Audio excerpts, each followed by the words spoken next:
This is a presentation of RVT Entertainment.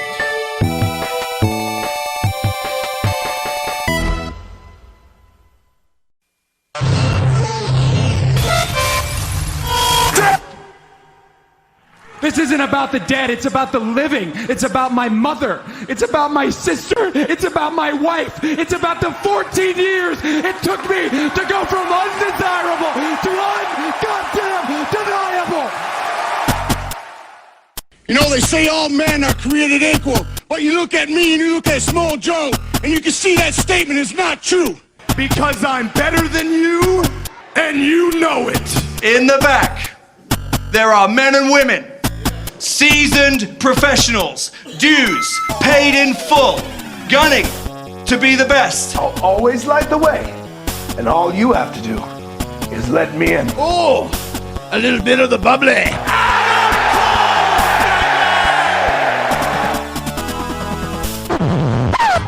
The cream of the crop. Nobody does it better. Hey, hi, hello, ladies and gentlemen, and welcome to the Wrestle-Cast, presented by RVT Entertainment on Podomatic.com, Spotify, YouTube, and wherever else you may find is fine audio recording and live on RVT Entertainment's Twitch.tv channel, talking about professional wrestling both in the mainstream and the independent scene. My name's Matty, that is DWK.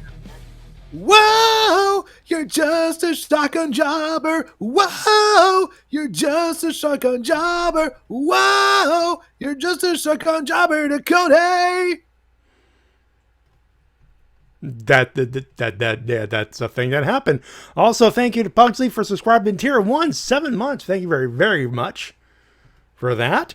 Joining us, ladies and gentlemen, once again, as always, and after a little while, ladies and gentlemen, Shintigercurl. Hey everybody, it's dim sum time. You know what that means. It's time to get up for all your stuff and get me up for Shintigercurl. Get up for them, ladies.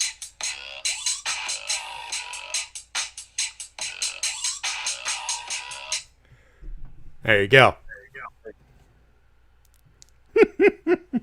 Because we didn't get the chance to do it yesterday. That's why. How you guys doing? Good, doing great. I'm doing quite well. Good. Clear skies over here, so we can blaze through this. Oh yeah, Yes. and by the way, last night it was proven Tasha Steelz and Kiera Hogan, those two women, proved it last night. They were black. You're lying. Yeah, I was going to say. Did you not watch the show last night? They proved it. How did they prove it? They defended their titles. That doesn't prove a goddamn thing, and you know it. They still need to throw They still need to throw a genuine barbecue, not this shit show that they had when they first won the tag straps. Remember, they got to redeem that. 4 rack of ribs, a whole chicken on the grill, potato salad made No, Shin. At this point, we're gone. Just the rack of ribs. They need a whole ass hog. That too. 3 sweet potato pies. And some potato salad, not the store bought, have to be homemade. And no goddamn macaroni and potato salad need to be homemade. Absolutely. It needs seasoning. That goes without saying if you're making it homemade. Yeah. Or at the very least with your own mayo, or we use Miracle Whip on our end, but with the fresh stuff, and there needs to be apples and eggs, no raisins or grapes. So then again, that's a preference thing. Anyway, we're right off the page, and yeah, because we didn't get to do Riff Down, so some of that obviously bled in. We're obviously the show is going to be just us talking about Double or Nothing, because usually that takes an hour, but the Fed decided to be the Fed again, so we need to discuss this. Usually a release thing, we'd wait till next week to discuss it, but considering the importance of 2 of those, the abject importance and shock of 2 of those releases, we can't really ignore it. I mean, we could and wait till next week, but no, we got a 1-hour show. We got to bring it up now. So we'll get to Double or Nothing in about 2 to 3 minutes, but we got to bring up the releases. I'm assuming everyone has a list of who's been released this week. Off the top of my head, we have Santana Garrett Yep. was Ruby Riott. Yep. Buddy Murphy. Buddy Murphy. Buddy Murphy! Buddy Murphy! That's what would always be in my head. Buddy Murphy. Lana. Lana. Lana. Lana! What? Danger Zone. Last time we'll ever get to make that joke. For a while. Alistair, Tommy, and Black, and ironically, Braun Strowman. I read down on Thursday, Alistair Black was a shock. Braun Strowman jaw floor. Alistair Black is surprising because they were bringing him back. They were building him up for a return. He had a good gimmick going. He was having a feud with Big E. You know, they were going to use Tommy End to build up Big E for more main event shenanigans. Yeah, they're going to have to find someone else, obviously. And hopefully not Apollo Crews. I know. Braun Strowman, main event of the last pay-per-view. Former world champion, you would think he's at the very least he's got to leave on his own terms, not get yanked out of the contract. But no. Has that ever happened before, to our knowledge? No. Like a former world champion yanked out, thrown under in the chopping block? No, I mean, someone who main evented a pay-per-view to get the boot a few weeks later. Main evented or one of the world champions going into WrestleMania last year. Also, beat Goldberg. Braun Strowman is one of very few people who've ever gotten a clean pin on Goldberg. Let's take a look at the list.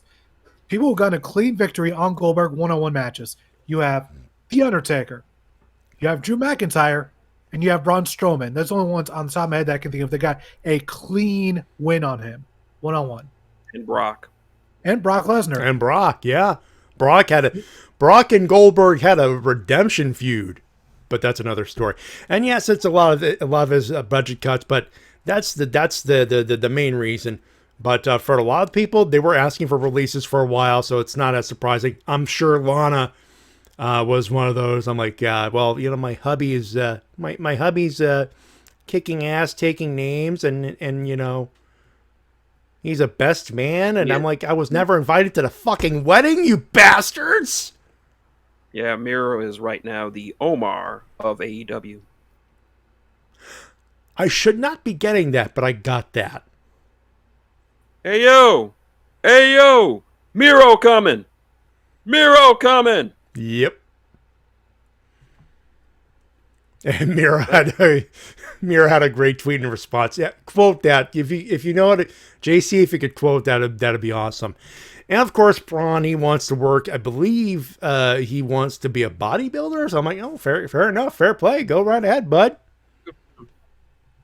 The ones I'm really interested about where they're gonna go is Ruby, Buddy, and Tommy N. I could see Murphy landing very comfortably in Impact, especially with crowds coming back. He's got to get a pop. I think all the women are either Impact or AEW, and it really depends on where they want to go at that point.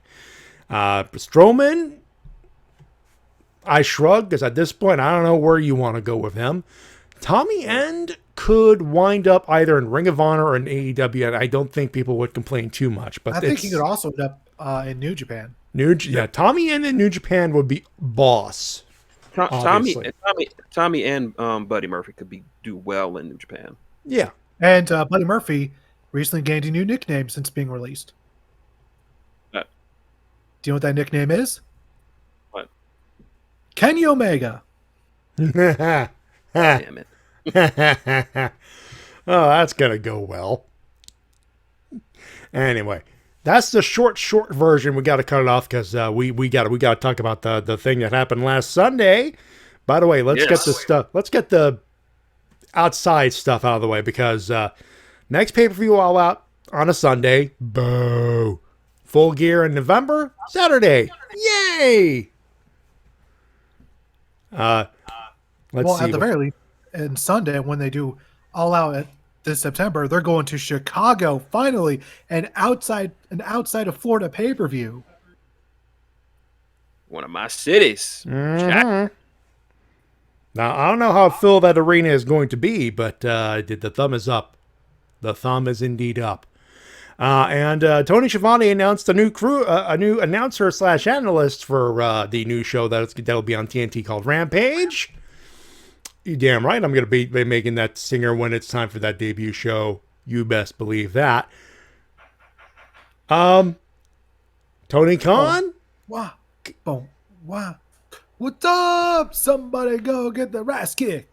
Somebody go get the wig split. Somebody go get the ass kick. Yeah, beat him up, break his neck, beat him up, break his neck. Yeah. Ladies and gentlemen, Vince got another one stolen from under his nose. Or, well, actually, not really. Mark Henry joining the AEW crew. Turns out Mark Henry asked if he could go. Vince said he could. So there you go. That's the short version. And he did an interview, and he put over their talent, and he also put over Fuego. Damn, really? Yeah, he says, AEW, they got their guys they've already made, like Cody, the Young Bucks. We also got some kids that aren't the biggest stars, but the kids love them. People like Jungle Boy and Fuego. Oh, he does co-host the Busted Open radio show, so it does stand to reason that he would know a little bit of stuff and things. Now, because you mentioned that, I want there to be a paternity feud between Dustin and Mark to see who is the true father of Fuego. And I knew Pugsley's meeting. Me too. Tell us once you find out eventually. Because I know who it is. She told me. Oh, so it's Matty's the only one who doesn't know. Matty doesn't know. All right, so I can't say in the chat because it's secret, but it's until it's announced. But I can't wait to tell you I'm meeting along with Mark Henry in October. Aha, okay. You know what? Keep me out of the loop, but don't rub it in my face, please. Oh, she forgot that. Are you going to go on Discord to tell me? You don't Probably need to will. tell me. I'll keep kayfabe. You Anyway. She will. You know how she is. Yeah, it's a good name. They got a good person. All right, I can't wait. Oh, but now we can start the pre-show. Yeah, we got to do this. We got 50 minutes to talk about professional wrestling until we give it up. But DM me, Pia Pugsley. DM me if you want. Go right ahead. All right, Double or Nothing from a packed, sold-out Daly's place at TIAA Field. 5,200 in attendance. The buy rate is reported to be 135 to 150. That's a damn good number, actually. And that was the AEW Double or Nothing. They had the buy-in match was the NWA Women's Championship as advertised. Serena Deeb defends the title against Riho. 14:05. Deeb worked heel. Goddamn, this was one hell of an opener. That shit. Yeah, you could tell. And by the way, a common thing you see throughout the entire night, people in shock of people giving them they go through a tunnel, they get their music, they do their entrance, and then whoa. So that's what a crowd feels like. Almost felt alien in some. It's been so long, and yet finally hearing that again, and not having to go to like an old pay-per-view to feel that vibe again, feels so great. It felt so like I was doing a live reaction on Twitch in a replacement of Toka Riffs, and the entire night I said I want to be a part of that crowd. I had to remind myself a few times that they were still in Daly's place. It just felt. It felt like a 10,000 seater was in there. Also, Pugsley has informed me of who she's meeting. Nice, very nice. And Guts was there in the chat. Yeah, indeed he was. The whole thing's still archived, by the way. There are no copyright stuff. You could barely hear the pay-per-view except for some loud music when the entrances happen. But back on point, the whole through point, the crowd there the entire night almost. Pay-per-view proper opened with Hangman Page versus Cage. In a rage to open the pay-per-view, 12 minutes, Hangman Page evens it up. Yeah, and if anyone had any doubts at all that Hangman was struggling to be over because of the crowds or whatever, this crowd is here to tell you, no, this is our guy to be the next world champion. And if you know he's still over, cowboy shit chant. Very much. Almost straight out the gate. But this was a great opener. Great opener. Also, Brian Cage's Terminator gear, he brought that back for the first time in a while. Yep. There's a part of me that appreciates that he wants to do that, but there's a part of me that got, dude, if Triple H can't put that over, don't try to put it over on your own. Okay, you go to Brian Cage's face and tell him, no more Terminator shit. Tell him that to his face. Go ahead. Fuck no. I don't want another Del Rey incident, okay? Go ahead, Canadian boy. Tell me to my face. But first, I'm gonna take my shirt off. You know what? Yeah, go ahead, take your shirt off. I mean, it's hot as balls here in Florida. Next up, the Bucks taking on Mox and Eddie. 21 minutes for the World Tag Team titles. Surprisingly enough, Bucks retain. First of all, we have to talk about the entrance from from Mox and Kingston. Just the look of sheer joy on Kingston's face when he's running through the crowd. It's like Mox is used to the full crowd. Eddie has not seen a full arena crowd. He came in during the pandemic era where you could only get like 500 people tops. So to hear a whole crowd cheering Eddie Kingston, he corpsed. And I don't blame him. And before that, so go ahead. Am I the only one who got really serious Major League flashbacks from that entrance? That's the point. That music is from Major League, actually. Yeah, and that end, much like Charlie Sheen's character, Mox comes from the back. Yeah. And also, before he was in AEW, Kingston was in NWA, where they also had a very small audience. He's working small indies where he could get 2,000 people at most. He got as close to a full arena crowd as he could, sold out, Major League pay-per-view, no pun intended. Yeah. I feel so good for both Mox and Eddie on that. Because Mox was like, holy shit, here we go, let's go. And they throwing shit around. And they had the doors in their hands. Yep. Came out with the fucking shoes. Mm-hmm. And sorry, bud. No, go ahead. I will say for this match was so goddamn good. The drama was so on point. Everyone just, so goddamn. I'm trying to process what makes this match so good.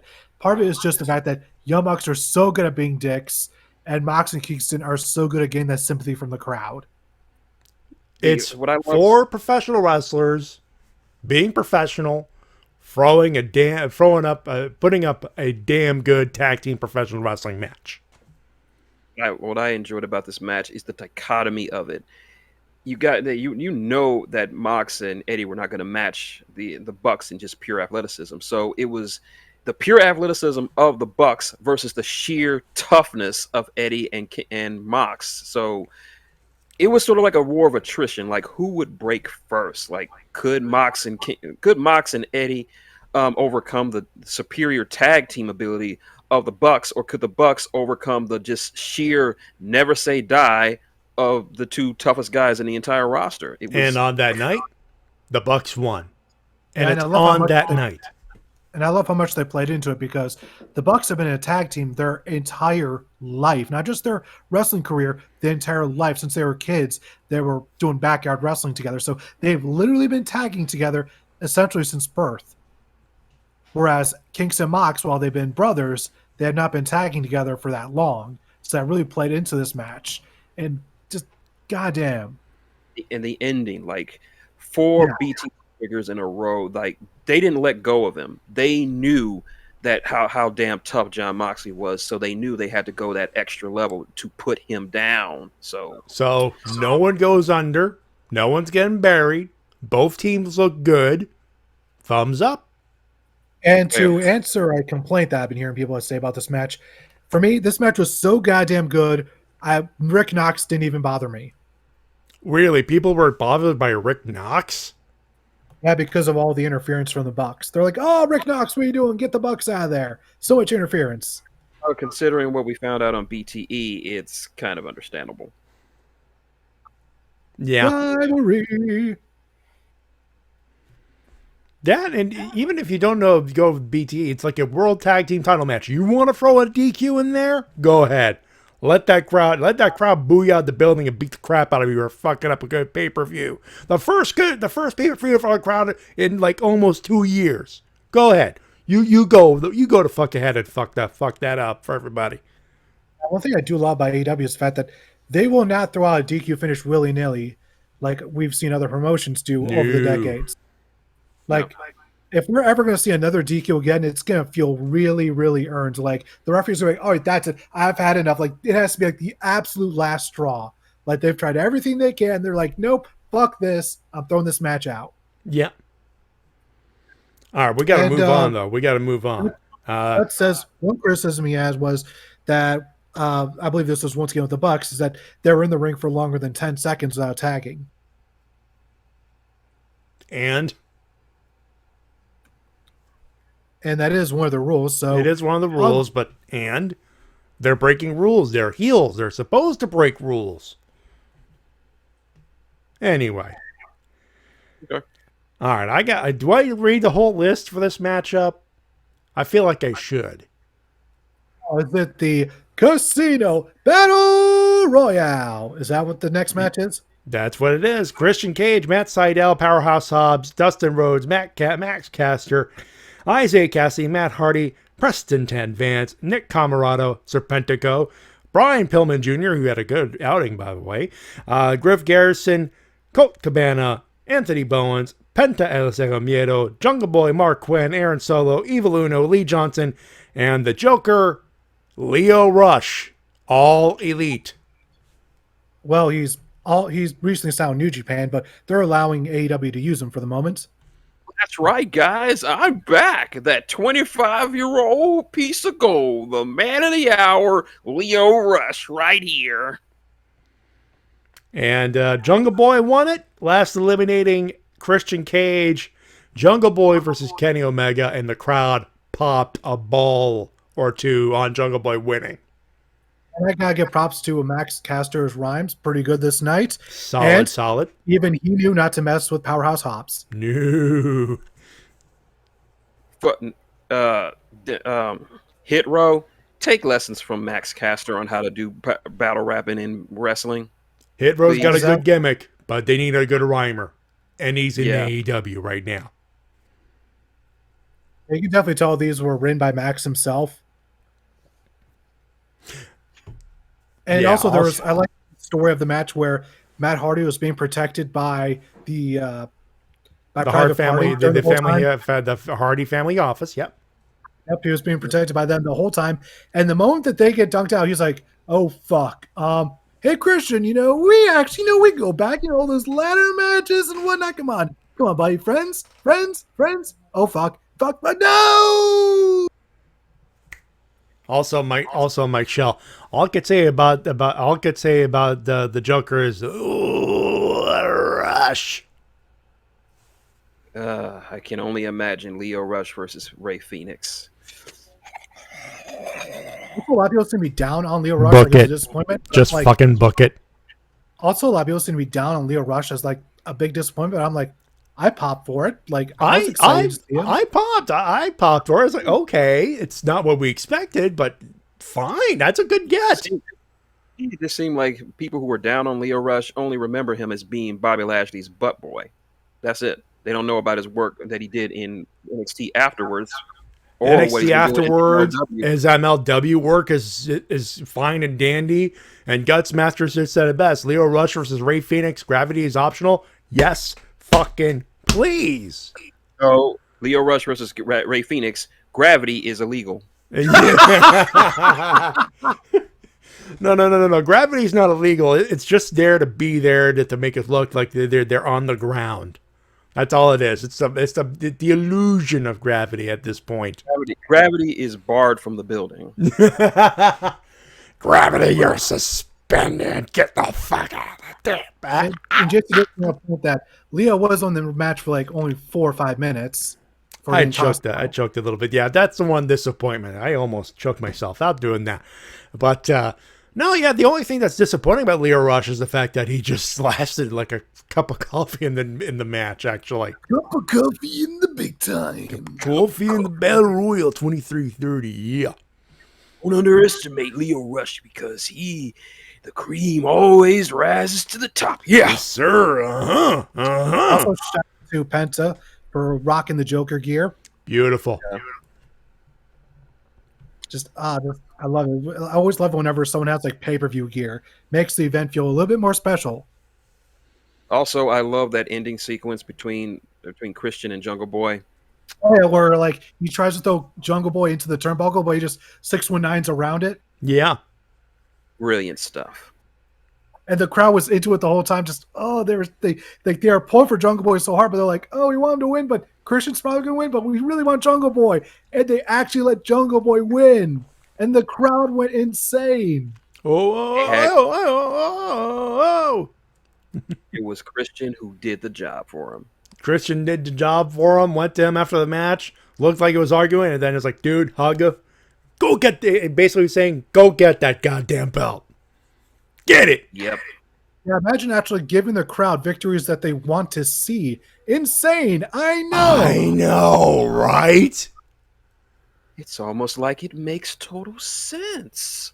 The fact that they actually have veterans put over the younger talent in a way that makes them go, okay, I'm great, but here's the next generation that's going to pick up after me. Here's the torch I'm going to be eventually handing off to him, so that way they can lead their generation to lead the next generation, and so on and so forth. And people saying this is TNA. I'm like, folks, Christian's doing what he does. Putting people over to make sure there is a business after he's done. Miro, yeah, ex-WWE guy, but he was fucked up multiple times. Now he's being taken care of. He's a badass. We'll get to him in a few minutes. There's a whole lot of people who are there simply to make sure that the other guy gets over. So that the business, the show, the company, the promotion succeeds.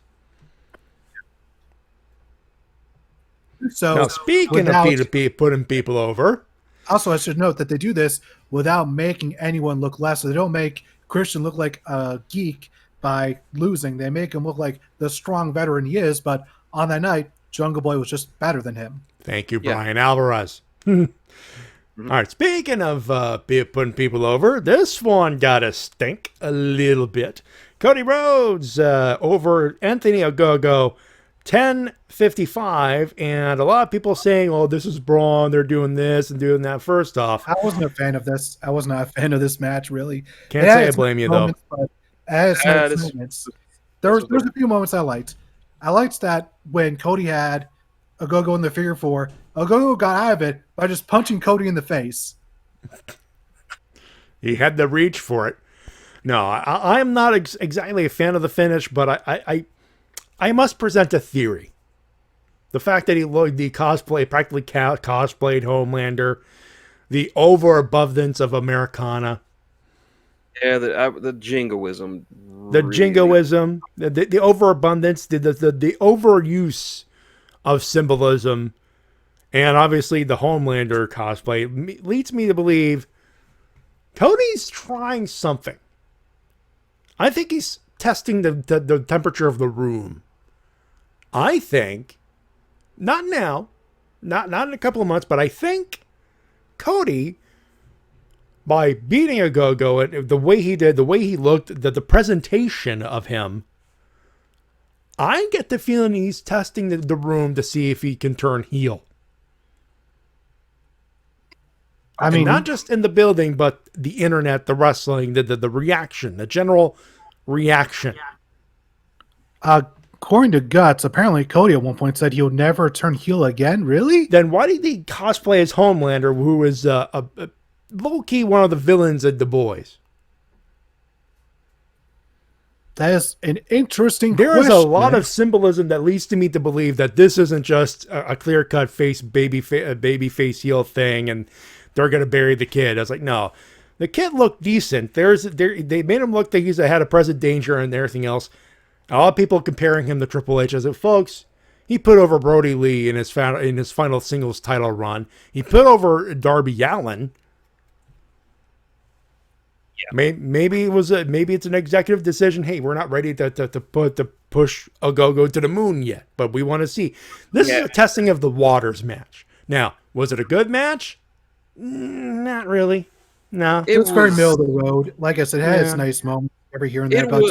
If the match was designed to showcase what Anthony Ogogo could do in a proper wrestling match, it did the job. But overall, this is the weakest match for me. Not terrible, just I didn't really care too much for it. Yeah.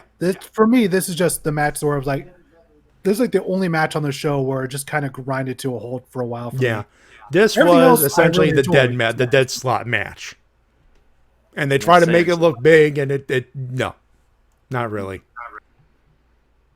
And we had a feeling that it was going to be a dud. We just had like, well, this is the test. And Ogogo did adequate. No flying colors, just barely passed, but there is work to be done. Yeah. Hey, you remember what I mentioned Miro earlier? We're on to his match. He defended the TNT title against Lance Archer in a 950 TNT title. It went 9 minutes 50 seconds. Not the Haas match I was expecting. Still pretty good though. Miro coming. Miro coming. And JC, Miro killed the snake, a foam snake, fake snake, because ain't no goddamn organization in the world that will let you kill a real fucking snake. Nope. I don't feel for that. And Jake Roberts got some action in the match, which surprised me. A little bit. I mean, you have to realize that when this guy is not here on the show, when he's just out and about in his home, I believe he's still on like oxygen tanks. Yeah, he said that in an interview that when he's out there, he can't really speak for more than like 5 minutes before needing some air because that sounds like COPD to me. Poor guy. Yeah, that's unfortunately the side effects of his drug-led life, which is it wasn't a result of a drug life. It was just he just has a pre-existing lung condition. Oh, okay. Yeah, that's at least somewhat reassuring. Question mark. Getting old, I guess, but yeah, that's just side effect of age right there. It's honestly amazing just how well he can move to begin with when you consider everything he's been through. That adrenaline could do wonders. True, especially when you have like the loudest crowd he's heard in ages. That's got to give him a boost. That must have felt good for all three guys. And Miro looked like a final boss. Like a final mid-card boss, like a guy he is a video game final boss. Whoever beats him is going to get a huge pop. Absolutely. He's not a final boss. He is a secret boss. Yeah. Kenny Omega's the final boss. Miro's the final boss. Or like a secret boss. Kingdom Hearts terms, Kenny is Ansem from Final Fantasy from Kingdom Hearts 1. Miro is Sephiroth from Kingdom Hearts 1. Perfect analogy. Perfect. Perfect. Which is interesting because Kenny is the one-winged angel. Interesting. Yeah. How about how that lines up? Video game references. We got them. Yeah, I really love how much of a killer Miro looked in this match. Both looked like they wanted to kill each other, and Miro just wound up on top with narrow a scratch on him. I like how they're putting over a new version of the game over with now 2 victories of him just essentially breaking his opponent's back. Essentially. Choking them out, break their backs. Yep. Make them humble. Goddamn. Just sometimes when you keep things simple, it works. Yep.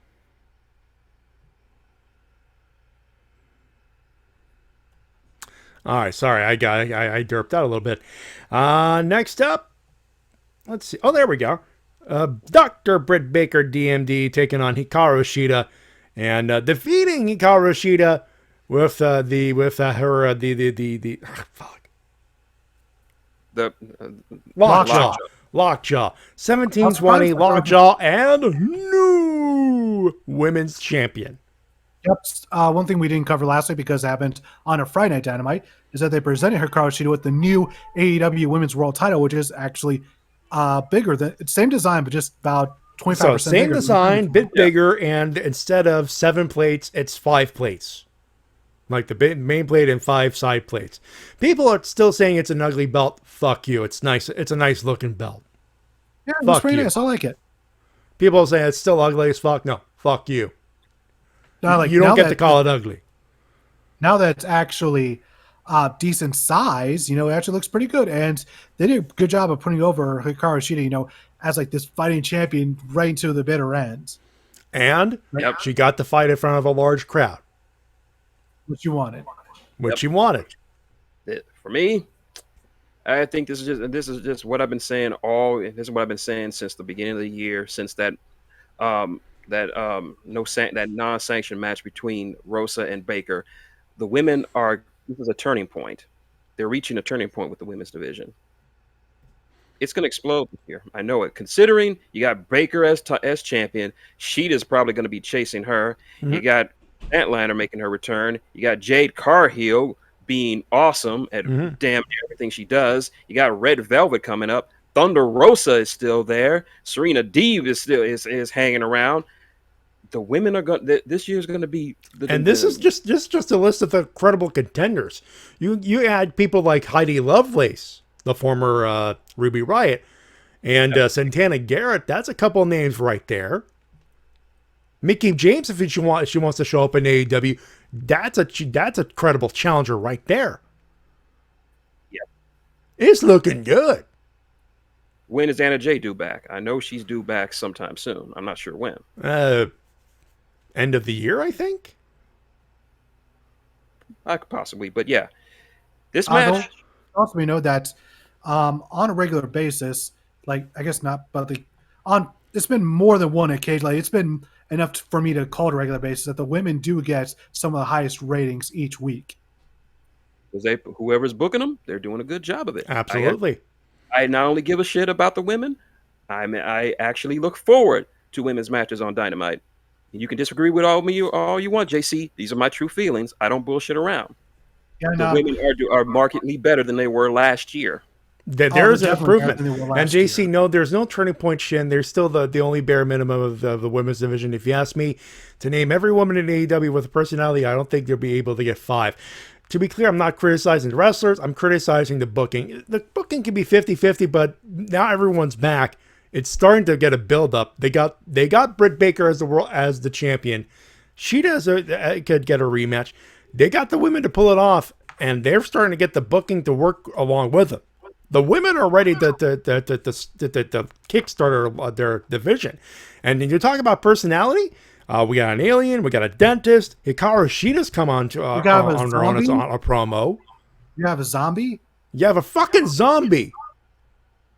You And got not one of them paid for zombies that fucked up a Backlash pay-per-view. I'm talking actual legit. You need to fuck off the head. You got a piece of cake from your mama's kitchen. And yeah, they lost Awesome Kong, who wasn't really wrestling anymore. She was barely able to wrestle anyways. And Shanna, is it a big loss? Maybe, but yes, if you're a nerd, absolutely, it's a loss. But yeah, it's a loss for me because huge Dragon Ball fan. Yeah. Why you do this to me? How could this happen to me? I've made my mistakes. do. Doesn't matter to me. They still got a bomb. They still got a great roster. Indeed. And I'll say at least this. I'm way more invested in this division than I am in what WWE is generally doing because I can at least see where they could be going with this division. Like going forward, at this point, Hikaru Shida is down to number 4 contender. I'm trying to remember who the number 1 contender is. I think it's actually Thunder Rosa. Yeah. And JC, I could not tell you a single trade because AEW never let her show any. A, they probably don't have the time, and B, you need to watch Elevation and Dark. And you are shitting on AEW's women's division when you really ought to be shitting on WWE's women's division.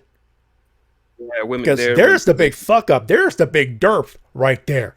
We're excited about the women's division in AEW, where you should be saying those things about the women's division on Raw. Because they ain't giving them shit. And I talk more, but I got 22 minutes, and I ain't wasting my time on that bullshit. There.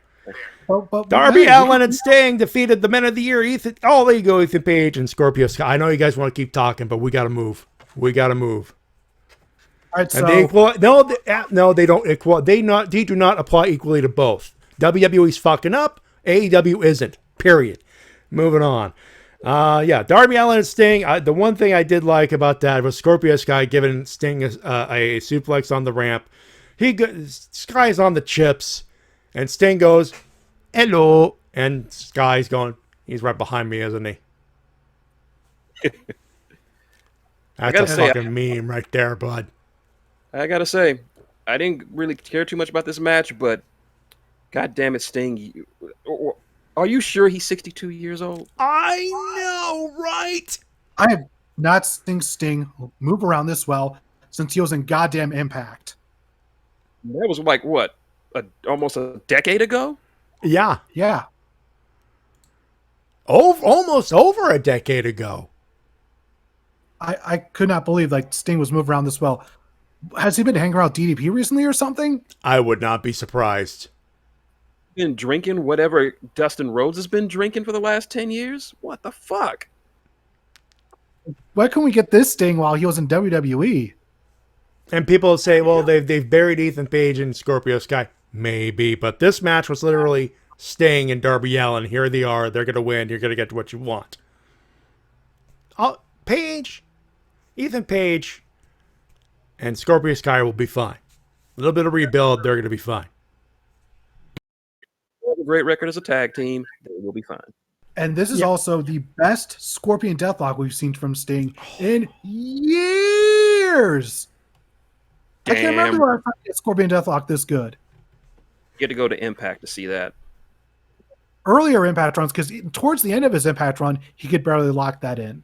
But this one, he's able to lock it in and just really wrench it. Like, oh my God, holy shit. He really wrenched it in, and kudos to both Page and Sky. They were bumping like bosses for both. Yep, they made sure not to kill the legend. Yep. Sometimes the loss might suck, but if you make everybody look good, it don't matter. Mm-hmm. Next up, surprising that it's not the main event, but considering what was the main, not a bad idea. Kenny Omega defended the AEW Heavyweight Championship of the World against Orange Cassidy and Pac. It went 27 minutes. Despite the fact that it's the co-main, it was the main in a sense. A and B, match of the fucking night. All three looked great. And the crowd was dying every minute to see Orange Cassidy become world champion. It too soon, but damn if I didn't feel like he could have won it a few times. Just, oh my God. It felt like all three had ample opportunities to win the match in a clean fashion. My favorite moment was the ending where Pac was down and Kenny Omega looks over to Dunkhouse, and Dunkhouse just keeps tossing in every world title. First, the AAA world title, bam, shot to the face. Impact World title, bam, shot to the face. TNA title, bam, shot to the face. And then the AEW World title, bam, Pac is down. And then out of nowhere comes Orange Cassidy, boom, punch to the face, goes to the pinfall. Out comes Aubrey Edwards. 1, 2, the crowd's so they think it's 3. And then, 2.99999. Kenny gets a sneak victory. 1, 2, 3. And he's out of there, just out right there like a bat out of hell. Like a heel. And yes. The best part about that ending is it made Kenny feel like he escaped with the title instead of winning it definitively. That just shows you that they booked Pac and Orange Cassidy up to be legitimate threats. All three were booked perfectly.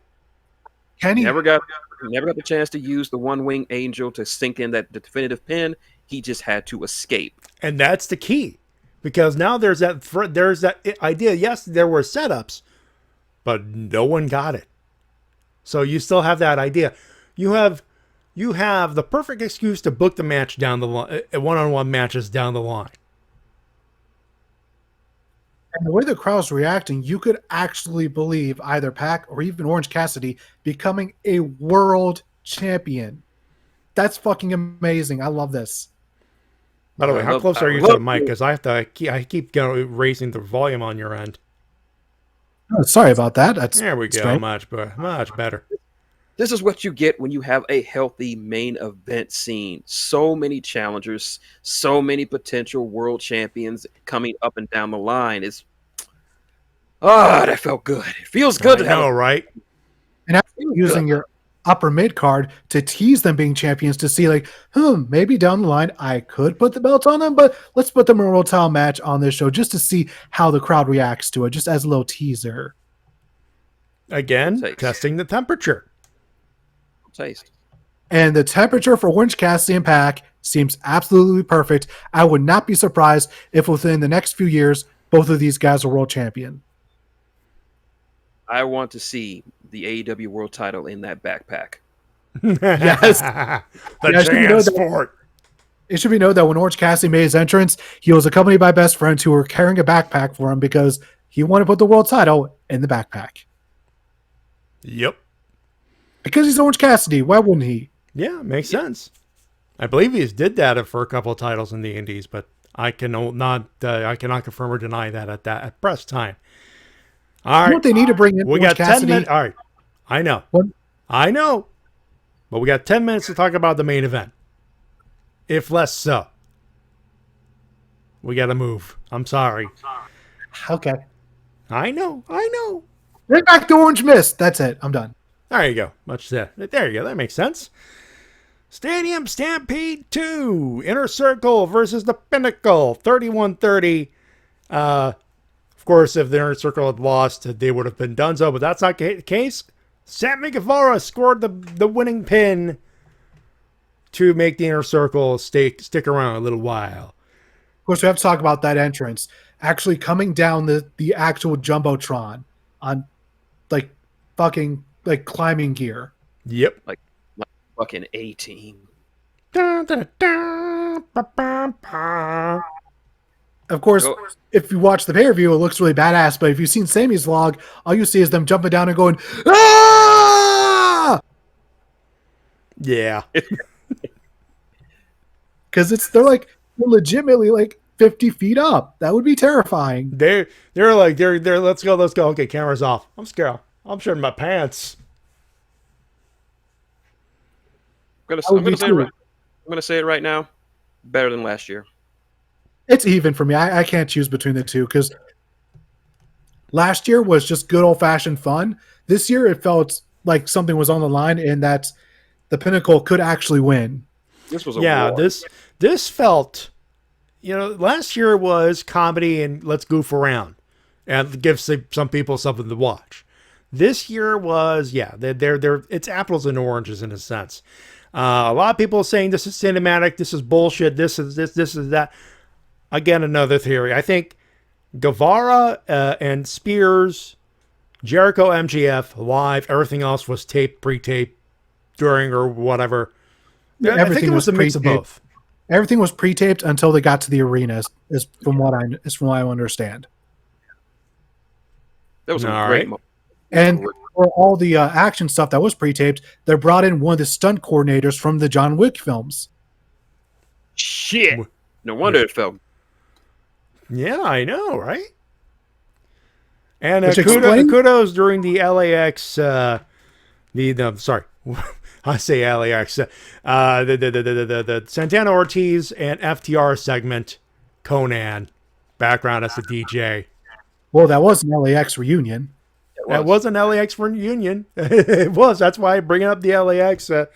But no, the tag team's powerful anyway. But I like that. Small things like that. The Sean Spears sitting on a chair in a room full of chairs. Nice touch. I'm pretty sure Sean Spears wants to fuck every one of those chairs. I think he want. Pretty much. I think at one point he will fuck all these chairs. And speaking of fucking, the Jake Hager and Wardlow, they had a long hate fucking session. Hate fucking. I mean, what else do you call it? I mean, they did. I mean, Wardlow did bring out a rather phallic-looking icicle. That one definitely kicked things up a notch. All of a sudden, they're fighting in a freezer, then a fucking like icicle. I know, like, holy shit! Is someone actually get stabbed? Yeah, I stabbed someone with a fork. Boy, that escalated quickly. I mean, that got out of hand fast. I saw him kill somebody, kill 3 people with a pencil, a fucking pencil. And I hope that moment between MJF and Jericho was a nice little tribute to New Jack when he pulled out that fucking stapler. Oh yeah, I think very that nice. that must have been something like that. Yeah. If they want to do a real tribute, though, what they got to use is a ukulele. Oh, that's a deep cut. Because Or a keyboard. Oh, Or a keyboard. yeah, one thing I always Keyboard, like yeah. New Jack hardcore matches, he'll always bring down like a shopping cart full of weapons, and one of the first things he'll do is he'll pull out a ukulele, start jamming on it, and then start smacking people in the head with him. and of course, God says, thank God the scissor lift wasn't used. They had a fucking perfectly usable forklift. That was a forklift joke waiting to happen. You didn't use it. Boo! I mean, I get it. There's always Safety and all next that time. stuff. You don't want to bring up bad memories, but boo! Boo! There's As an always next MSG3K fan, boo! There's always next year. There's always, yeah, you know, there are other opportunities, of course. I did enjoy the fact that last year it was Sammy who ate the pin in the first Stadium Stampede match, and this year it was he who got the pin for his team in this year's Wow. Stadium Stampede match. Great stuff. Wow, Inner Circle went full circle for their redemption, They did. and I do Wow, like we're how, hyped. and I do like how they end up rolling in front of the crowd. Because first you had Jericho and MJF in the upper seats, which really helps give those people who pay for the cheap seats get their full money's worth, seeing Jericho and MJF fighting right in front of them. And then you had Sammy Guevara running Sean Spears over with a golf cart, which is just, mwah, I love that. Revenge. Doesn't feel too good, huh? Does it, Sean? For once, Sammy got to be the driver. People didn't. There are people saying that it didn't pop them as much as they did. I popped. Yeah, I was watching with my brother-in-law. We both popped hard for the golf cart segment. Can't say I blame you. And they did more with the golf cart here than Raven was able to do at WrestleMania. I mean, he couldn't do much after he almost ran over the power of the building. True story. Yeah. Yep. The cords Spot's that Raven dead. Move on. Yeah.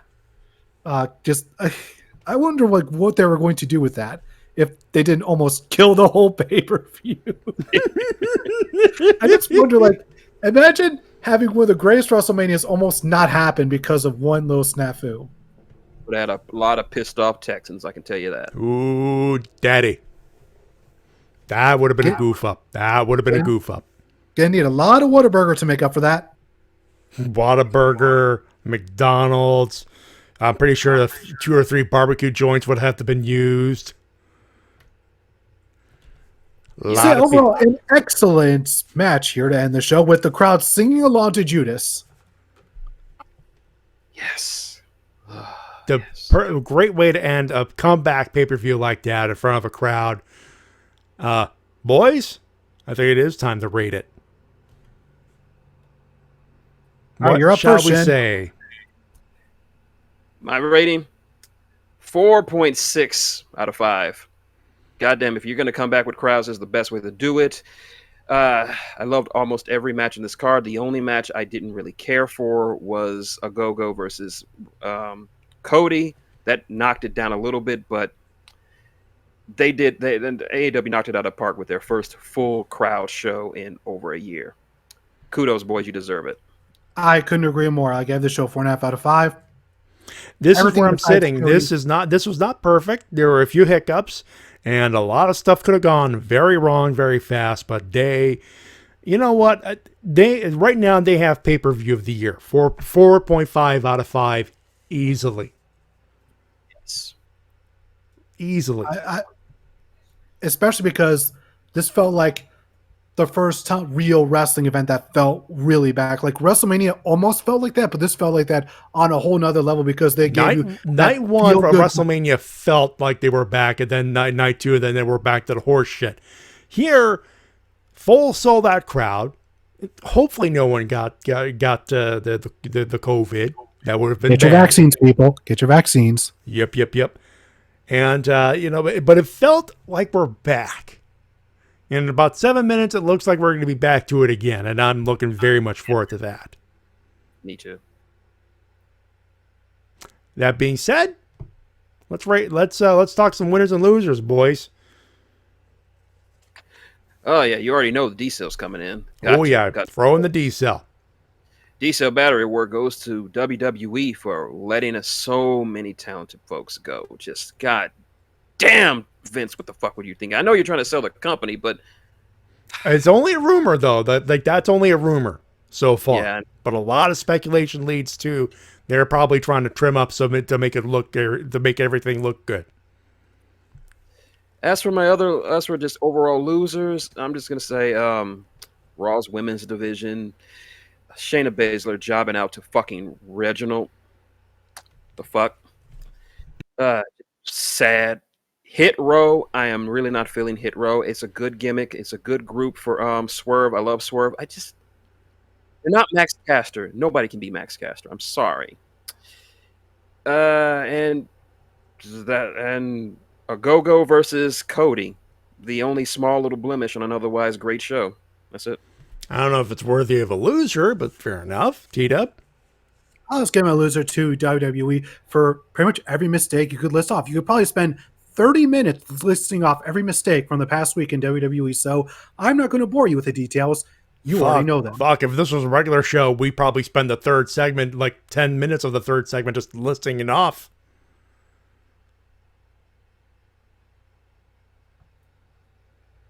Did I get knocked off the air again?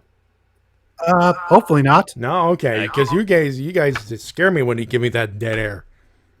We're just waiting for you. All right, WWE on my end for all the obvious reasons. Wow, really? Braun Strowman. Don't get it. Let's do winners, boys, with less than 5 minutes left. AEW for goddamn Double or Nothing. What a way to come back to live crowds. Adam Cole for burying the shit out of Crunchy colostomy bag Crunchy on NXT. That's one way to make you come back. Bye bye. I did see that promo. They give you all this special stuff to make. They give all this bells and whistles to make you special. You know what they do to make me special? Ring the damn bell. There you go. That's a promo. That is a promo. Hey, Adam Cole is one of the best in the world in the ring and on the mic. No bar. And damn. I think that's it for me. We're burning time, so I'm just going to let you guys go. Go. Teed up, go. AEW for making the feel-good show of the year. And it's going to feel even better, hopefully, once Hangman brings home the gold. AEW for all of the obvious reasons, and we'll throw in Cody and Ogogo because they were part of the team and they did their job. Did it stick? No, but who cares? Everyone in the WWE releases, yes, they lost their jobs, but they're out of WWE now. There could be worse things in the world. Hey, 3-month vacation. Think of it like that. And of course, Adam Cole for the burn of the year so far. Good Lord, that's a promo, brah. And in your house, take over in your house is built with that 5-way match. A little bit last minute, but goddamn, they did the hype. The hype is on. All right, we have less than 2 minutes. I don't know if we even have time for plugs. Maxacord, YouTube, New World on Amazon. Look it up. Buy it, please. That's all. Keep going. Search for TWK Reviews on YouTube and go to patreon.com/TWK Reviews to support the show. Bye-bye. There you go. And There's a of fun. course, paypal.me/MattyJ316. Donations always are optional, but always appreciated. Twitter, MattyJ316, TWK official, Shintigercurl, questions, the Wrestle-Cast@gmail.com. The rest is in the description and all that stuff. Enjoy All Elite Wrestling. Dynamite. We're back for another speed round next week. With a little bit more news and all that stuff. But until then, on behalf of everybody including Shintigercurl, Something, witty remarks, something, we're missing Dynamite. and TWK, Feel the pressure. my name's Matty J. Remind you to help professional wrestling support independent promotion as soon as possible. Bye, everybody. Bye. Enjoy Dynamite.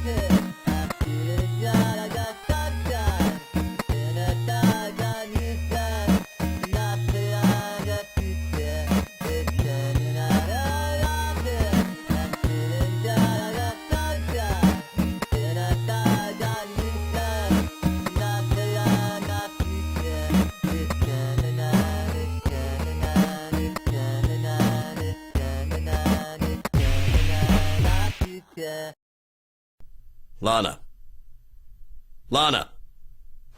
What? Danger Zone.